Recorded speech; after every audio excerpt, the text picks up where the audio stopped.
പുലിക്കളി സംഘങ്ങളിൽ പ്രധാനിയാണ് തൃശ്ശൂരിലെ സീതാറാം മിൽസ്. ഇത്തവണ പെൺപുലികളെ കൂടി ഇറക്കിയാണ് സീതാറാമിലെ പുലികൾ മടവിട്ടിറക്കുക. നടരാജ് തയ്യാറാക്കിയ റിപ്പോർട്ട് കാണാം. പുലികളി സംഘങ്ങളിലെ പ്രധാനികളായ സീതാറാം ടീമിനൊപ്പമാണ് നമ്മൾ ഇപ്പോൾ ഉള്ളത്. ഇവിടെ എല്ലാം തന്നെ സെറ്റാണ്. മടവിട്ടിറങ്ങുമ്പോൾ പല അത്ഭുതങ്ങളും കാണാനുണ്ടെന്ന് അവർ പറയുന്നു. അവരുടെ ചില പരിശീലനങ്ങളും മറ്റുമൊക്കെയാണ് അവിടെ നടക്കുന്നത്. നമുക്ക് ചില കാഴ്ചകൾ കാണാം.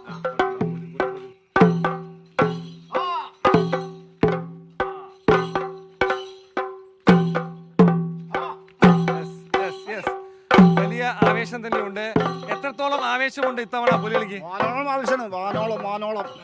എത്ര കാലമായി നമ്മൾ ഓർഗനൈസ് ചെയ്യാൻ തുടങ്ങിയിട്ട്? എന്താണ് ഇത്തവണത്തെ നമ്മുടെ ഒരു പ്രത്യേകത എന്തൊക്കെയാണ്? പ്രത്യേകതകൾ ഒരിക്കലും നമ്മൾ പറയാറില്ല. സസ്പെൻസ് ആണ്. അതെല്ലാം വരുന്ന സമയത്തെ കാണുള്ളൂ. അതൊരു മത്സര ബുദ്ധിയോട് കൂടിയിട്ട് ചെയ്യുന്നതാണല്ലോ. അതുകൊണ്ടുള്ള പ്രത്യേകത. എത്ര പുലികളുണ്ട് ഇത്തവണ നമ്മുടെ ടീമിൽ? നമ്മൾ 52 പുലികളുണ്ട്. 52 പുലികളുണ്ട്. എത്ര കൊല്ലമായി എത്ര കൊല്ലമായി നമ്മൾ പുലികളിൽ സജീവമാണ്? ഇപ്പൊ അടുപ്പിച്ച് നമ്മളിപ്പോ ഈ 3ാമത്തെ വർഷമാണ്. ഇതിന് മുമ്പുണ്ടായിരുന്നു, അതിനുശേഷം ഒരു ഗ്യാപ്പ് വന്നിരുന്നു. പിന്നെ 3 വർഷമായിട്ട് ഇപ്പൊ തുടർച്ചയായിട്ടുണ്ട്. ഒരുക്കങ്ങളൊക്കെ എങ്ങനെയുണ്ട്? ഒരുക്കങ്ങളൊക്കെ ഗംഭീരമായിട്ട് നടന്നുകൊണ്ടിരിക്കുന്നത്. നമ്മൾ എന്താണ് ഇത്തവണ നമ്മുടെ പ്രത്യേകത? പോലെ സസ്പെൻസ് ഒരിക്കലും പുറത്ത് പറയാറില്ല. കഴിഞ്ഞ വർഷങ്ങളിൽ ഇറങ്ങിയപ്പോഴൊക്കെ തൃശ്ശൂർ നഗരത്തെ ഞെട്ടിക്കുന്ന സസ്പെൻസുമായിട്ടാണ് സീതാറാം മിൽസ് ഇറങ്ങിയിട്ടുള്ളത്. ഇപ്രാവശ്യം അതിൽ ഗംഭീരമായി തൃശ്ശൂർ നഗരത്തെ പ്രകമ്പനം കൊള്ളിക്കുന്ന ഞെട്ടിക്കുന്ന രീതിയിലുള്ള സസ്പെൻസുമായാണ് ഇപ്രാവശ്യം ഇറങ്ങുന്നത്. ചില വർഷങ്ങളിൽ പെൺപുലികൾ ഉണ്ടായിരുന്നല്ലോ സീതാറാം ടീമിൽ, ഇത്തവണ ഉണ്ടോ? തീർച്ചയായും നമ്മുടെ എല്ലാ പ്രാവശ്യവും വനിതകൾക്ക് പ്രാതിനിധ്യം കൊടുക്കുന്ന ഒരു പുലികളിയാണ്. അതുപോലെ നമ്മുടെ മുടികളൊക്കെ കഴിഞ്ഞ വർഷങ്ങളിൽ തയ്യാറാക്കി കുടുംബശ്രീ പ്രവർത്തകരാണ്. തീർച്ചയായും എല്ലാവരെയും പ്രാതിനിധ്യം ഉൾക്കൊണ്ടുള്ള പുലികളിയാണ്.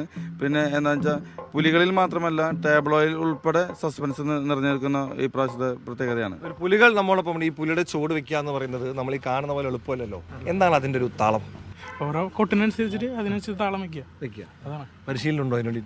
ഇല്ലില്ല, കാലങ്ങളായിട്ട് ചെയ്യുന്നതാണ്. അതെ. എന്താണ് പുലിക്ക് എന്താണ് ഇതിന്റെ ഒരു തയ്യാറെടുപ്പുകൾ എന്തൊക്കെയാണ്? അത് അങ്ങനെ ആണല്ലേ, ഒരു താളത്തരം കളിച്ചു പോവുകയാണ്.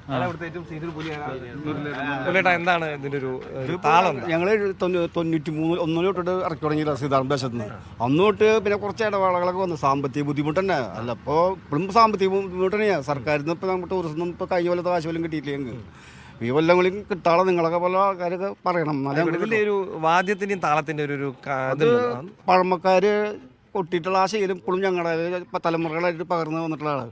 അത് ഓട്ടോമാറ്റിക്കായിട്ട് കളിക്കും. ആരായാലും കാണികളായാലും കംപ്ലീറ്റ് ആൾക്കാർ കളിക്കും. എത്ര കൊല്ലമായിട്ട് പുലികൾ? ഞാൻ ഇപ്പോൾ 28ാമത്തെ വർഷമാണ് പോണത് നമ്മുടെ ദേശത്ത് നിന്ന്. എന്തായാലും ഇതാണ് ഇവിടുത്തെ പുലികളുടെ കാഴ്ചകൾ. കൂടുതൽ കാഴ്ചകളും പുതിയ അത്ഭുതങ്ങളൊക്കെ തന്നെ കരുതി വെച്ചിട്ടുണ്ടെന്നും ഇവർ പറയുന്നു. തൃശ്ശൂരിൽ നിന്നും നടരാജ് പരശുറാം, മീഡിയ 1.